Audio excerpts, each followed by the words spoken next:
Buongiorno da Sicilia 24, questi titoli di oggi. Notte insonne per i deputati di Sala d'Ercole, la seduta sospesa per tentare il rush finale della finanziaria riprende alle 3 del mattino per essere rinviata oggi, ma solo dopo lo stralcio di oltre metà degli articoli. Orrore in un paese delle Madonie, bimbo di 11 anni violentato fuori da scuola da un gruppo di ragazzini che frequentava il suo stesso istituto. Padre e figlio sfrattati a Palermo, trascorreranno le feste in un B&B, dopo i nostri servizi non si ferma la macchina della solidarietà. Catania, dopo una maxi operazione di bonifica, via Calliope trasformata ancora in discarica, ha denunciato un automobilista che aveva scaricato decine di pneumatici. Calcio, il Palermo oggi ad Avellino per inseguire la quarta vittoria consecutiva. Serie C, volata per il titolo d'inverno con Catania e Benevento che si contendono il primato. Gli uomini di Toscano, domenica all'assalto dell'Atalanta Under 23.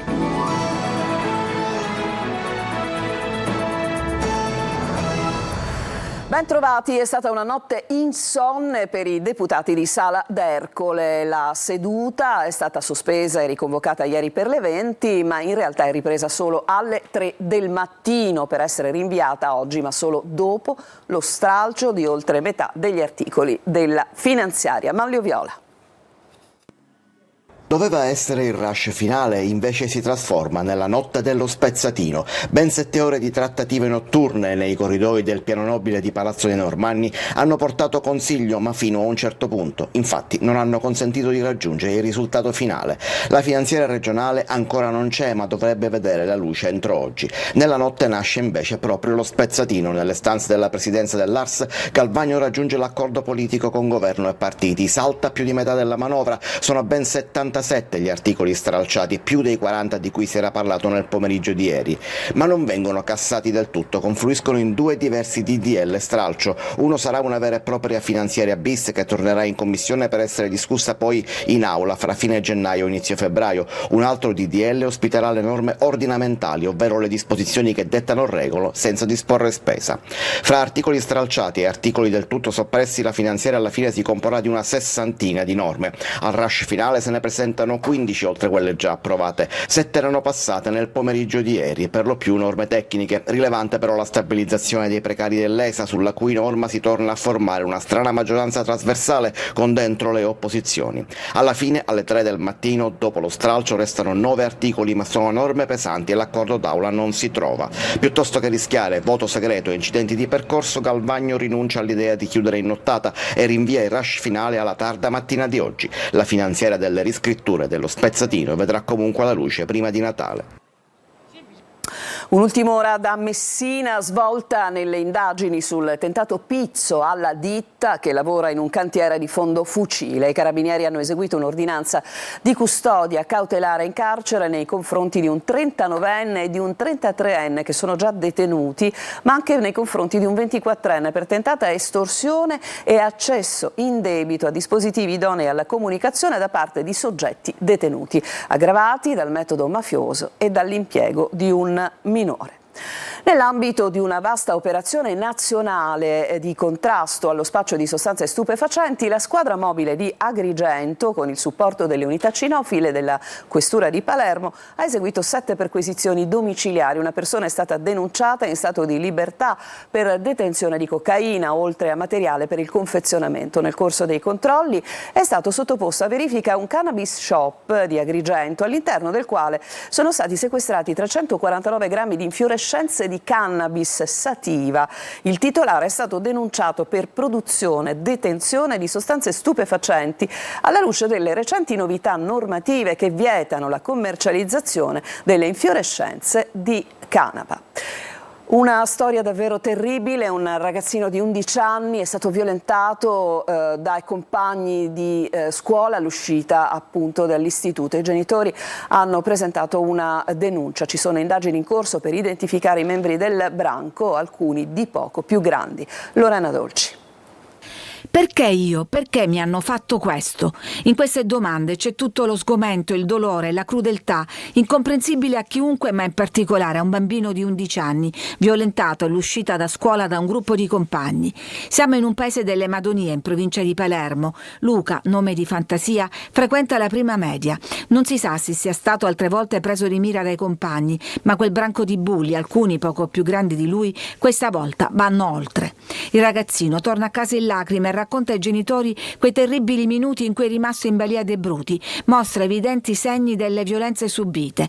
Mamma e papà lo portano al pronto soccorso dell'ospedale di Termini Imerese.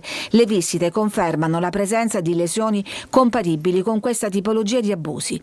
Parte la denuncia e si avvia il protocollo per le vittime di violenza sessuale. Il fascicolo arriva alla Procura dei minorenni di Palermo, guidata da Claudia Caramanna. A lei il bambino, alla presenza di uno psicologo, ripete il racconto dell'incubo subito. L'aggressione è avvenuta fuori dall'istituto scolastico, ma sono in corso indagini per capire se anche all'interno della scuola ci siano stati atti di bullismo degenerati in sevizie. E poi resta da chiarire il movente, se può esistere un movente per un atto così disumano. E torniamo nuovamente sulla storia di un padre e un figlio a Palermo. Sono senza casa, ve l'abbiamo raccontato, hanno subito uno sfratto, hanno dormito in una struttura alberghiera che li ha ospitati in città, ma la cosa che abbiamo voluto evidenziare è che da quel giorno, dal giorno del nostro servizio, si è attivata una imponente macchina della solidarietà. Sentiamo. Eppur si muove qualcosa. Da ieri Massimo e suo figlio non hanno più una casa. Lo sfratto esecutivo è stato eseguito e la scorsa notte sono riusciti a trovare sistemazione in una struttura alberghiera. Ma il nostro servizio ha comunque messo in moto la macchina della solidarietà. In tantissimi vogliono dare una mano a padre e figlio di Palermo senza casa, senza lavoro. Anche il proprietario di un B&B si è mosso per dare un tetto ai due palermitani in questi giorni di festa, in attesa di una sistemazione che si spera per loro possa arrivare in tempi brevi. Massimo al telefono ringrazia tutti per il supporto, ma la storia del 66enne è un po' l'icona dell'emergenza abitativa che attanaglia la città di Palermo e che, nonostante l'ottimo lavoro dell'assessorato comunale, ha ancora numeri troppo alti. Il caso di Massimo Dell'Olio è emblematico della totale assenza di un progetto serio di intervento da parte delle istituzioni locali a tutela dei più poveri e dei più disagiati. Sull'emergenza abitativa non ci sembra che ci sia un progetto vero, serio, concreto, capace di dare risposte alle esigenze che si moltiplicano in città. Ogni giorno abbiamo agli sportelli famiglie che vivono difficoltà insormontabili. È una notizia dalle agenzie: 2 persone sono rimaste ferite in un incidente stradale avvenuto tra 2 vetture sulla A19 in territorio di Enna. Il traffico è provvisoriamente bloccato in entrambe le direzioni. Sul posto è al lavoro personale dell'ANAS e della Polizia Stradale, oltre che del 118. La gestione dell'IPAB Aldisio finisce davanti ai giudici. Con il processo Avarizia emergono presunte irregolarità che intrecciano politica, gestione pubblica e interessi privati. A giudizio l'ex presidente del CDA e i vertici della società che gestiva la struttura per anziani. Gerry Italia.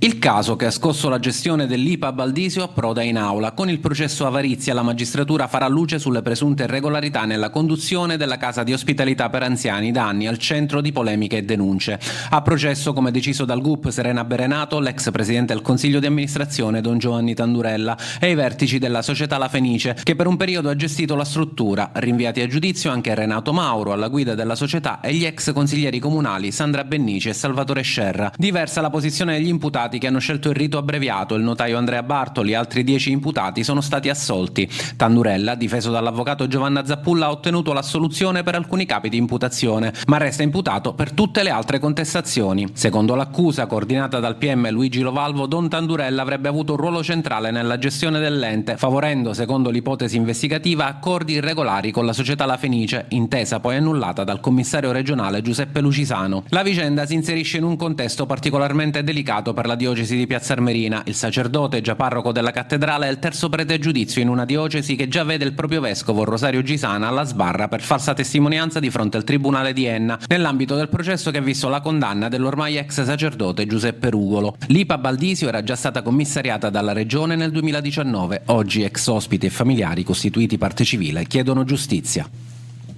Adesso ci fermiamo, c'è una pausa e torniamo tra poco per portarvi a Catania, in via Calliope, nuovamente tornata discarica.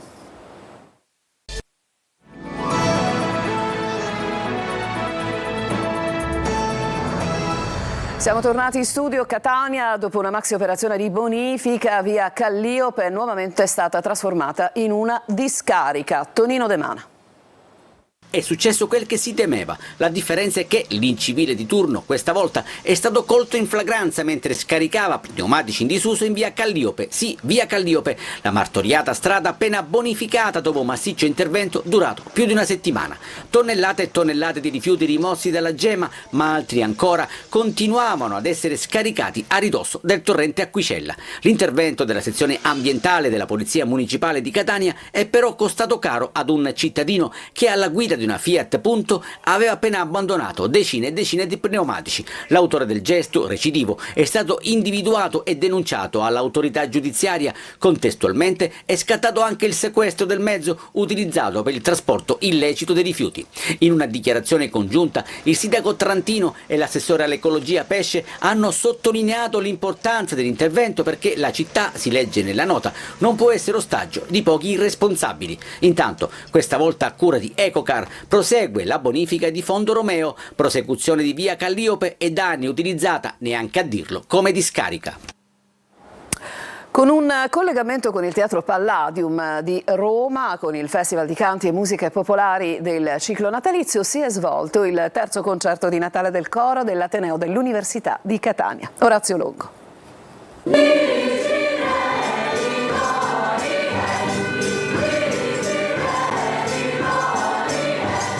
Mille notti trionfanti del ricordo di Rosa Balistreri ha aperto in collegamento con il Teatro Palladium di Roma, dove si svolgeva il Festival di Canti e Musiche per il ciclo natalizio nelle tradizioni popolari, il concerto di Natale del coro dell'Università di Catania, giunto alla terza edizione.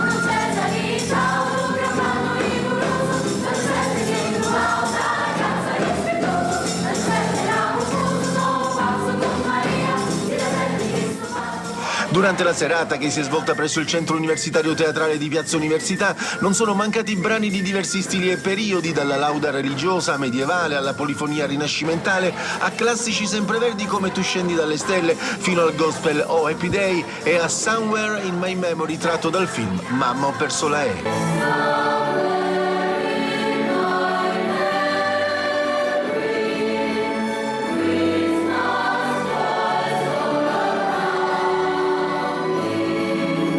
Il coro di Ateneo è stato fondato nel 2022 ed è composto da studenti, dottorandi, assegnisti e ricercatori dell'Università di Catania, che è già esibito in diverse occasioni ufficiali come le inaugurazioni dell'anno accademico. È diretto da Paolo Cipolla, Franco Lazzaro e Giuseppe Sanfratello, con il coordinamento di Maria Rosa De Luca, titolare della cattedra di Storia della Musica.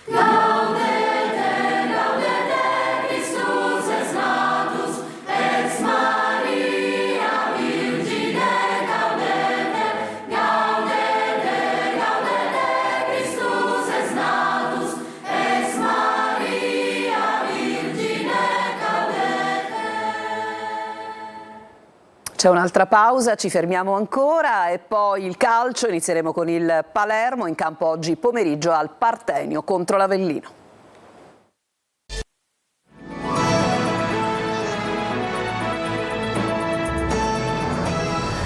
E siamo al calcio. Palermo in campo oggi pomeriggio al Partenio contro l'Avellino. Fuori Pierozzi, Inzaghi potrebbe affidarsi a Giasini, Rosanero a caccia del poker di vittorie consecutive. Marco Gullà.